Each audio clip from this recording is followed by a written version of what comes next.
What is going on, everyone? It is Super here, and welcome to another Injustice 2 video. And today we're going to be doing another character breakdown. If you guys missed my last two, make sure you guys go check it out. I did one on Supergirl and on Superman. So let's get started here with the character that I think got highlighted the most and the majority of the people played, because he does look sick as hell. And of course, I'm talking about Atrocitus. You know, he's a very interesting character.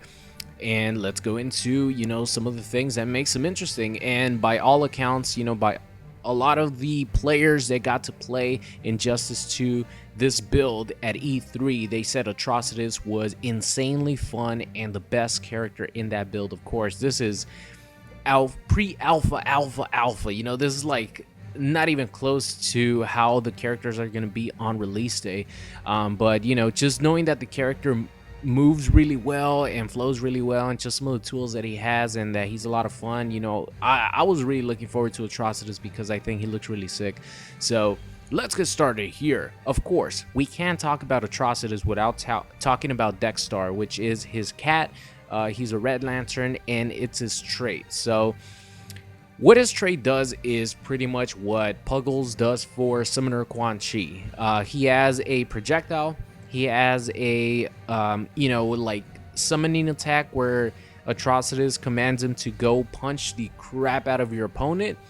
And, I'll go into some of the purposes of what you could use that with. He also has a shield that pretty much reflects projectiles. He puts a shield in front of Atrocitus. It reflects projectiles, and it also hits the opponent if it actually touches them. So let's go into some of the stuff that people were using Dex-Starr with, because that is the whole highlight of Atrocitus. So number one is the projectiles. So there were a lot of situations and combos in which normally you wouldn't be able to continue a combo, but with the projectile that Dex-Starr actually shoots, you could juggle your opponent, because you could shoot it right after a combo string and get some combo possibilities that normally wouldn't be available for Atrocitus unless you do some sort of meter burn move that extends your combos. Not only that, but from what people were saying, he has the ability to, if you only use his projectiles, which are like little orbs that he shoots out, he could actually shoot out 7 before his trait runs out, which is a lot, especially for Atrocitus, who doesn't really have any full screen projectiles. Having that 7 orbs available for you to shoot is very, very useful. So the second tool that was really powerful in this E3 build was Atrocitus has many moves, just like other characters, many combo strings. Some might be unsafe. They might be very, very good, but they might be unsafe. So the little orbs were able to make those strings safe, because if your opponent blocks the strings, you could shoot out one of the orbs, and if he tries to attack you, the orb is going to hit him and protect Atrocitus from getting punished. He could shoot the little orbs out for block strings as well. And moving on to the second ability, which is the sort of like command attack, where Dex-Starr like punches you multiple times. Like Atrocitus sends him out, he punches you a bunch of times. And a lot of people were using that to put their opponents into block strings, and sometimes even jailing your opponent, which jailing, if you guys don't know what that means, is pretty much doing something that has enough block stun where your opponent can't do anything about it. He can't get a move out, he can't backdash, he can't move. He has to take whatever the next attack is. Pretty much what jailing is. So a lot of people were using some sort of combo string, and then calling Dex-Starr to do this command attack, which it looks like a little punch walk that Atrocitus has. And then they were continuing their own Atrocitus combo string after that, and then looping that over. And from what I could tell, is working the same with the projectiles too. You could make people just continuously block over and over and over, and of course that leads to a lot of chip, which leads to a lot of meter build.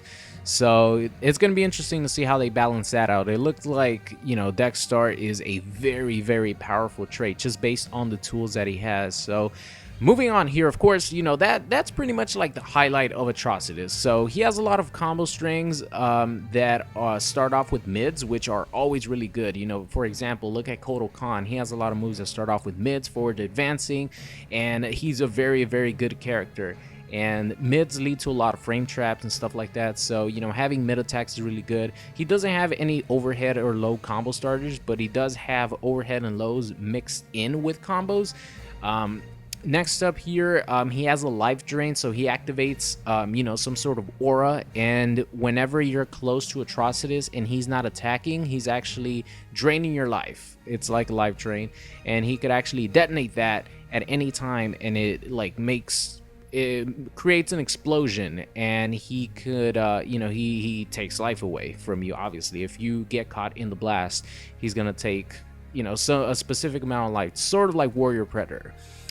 So moving on here, the special move that a lot of people are using was the like low puddle. It kind of looks like a Devora puddle from Mortal Kombat X. You know, it comes from the ground. It's a low. It juggles your opponent. The regular one is not fast enough to get a follow-up, but you know, with Dex-Starr, you can actually follow it up, especially in the corner, because it looks like you do the puddle. You could shoot a projectile from Dex-Starr and then continue your combo. Opens up, you know, like I mentioned earlier, more combo opportunities. But if you do meter burn the puddle, then you could go into more, you know, you could follow up your combo. It's a combo extension if you meter burn the puddle, and of course it's slow, you know, it's very good. Moving on, he has a Goro style punch walk, hashtag punch walk for Atrocitus.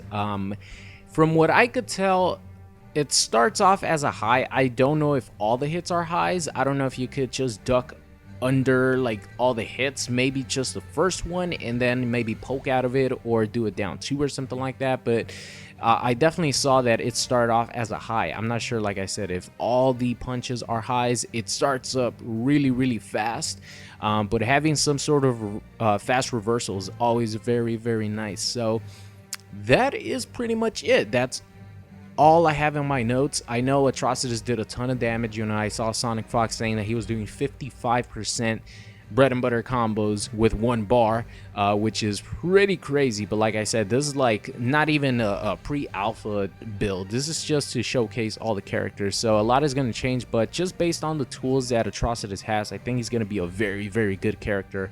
And I can't wait to see more characters that are sort of like Atrocitus with like new play styles in Injustice 2. So that's going to be it for today's video. Hope you guys enjoyed it. Let me know what you guys think of Atrocitus, and I will see you guys next time.